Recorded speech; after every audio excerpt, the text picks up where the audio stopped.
এই আমটা কি দারুণ সুন্দর দেখতে না? কি লোভনীয়! উপর দিয়ে এত সুন্দর। তো এইটা কাটলাম, এই লোভনীয় আমটা আমি খাবো বলে কেটেছি। ভাবলাম আপনাদের সাথেও শেয়ার করি। আমি একা কেন খাবো?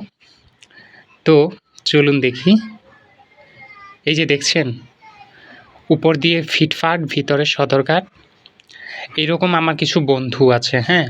উপর দিয়ে একদম জান দিয়ে দিবে বন্ধু, বন্ধু, বন্ধু, আর পিছনে বাঁশ দেওয়ার জন্য একদম ওস্তাদ। এবং এদের সঙ্গ আমাদের সবসময় ছাড়তে হবে। তার চেয়েও বড় কথা যে আপনার জীবনেও কি এমন এই আমটির মতো বন্ধু আছে যেগুলো উপর থেকে অনেক সুন্দর আর ভেতরে পুরো বাঁশ দিয়ে দেওয়ার মতো? থাকলে অবশ্যই শেয়ার করুন।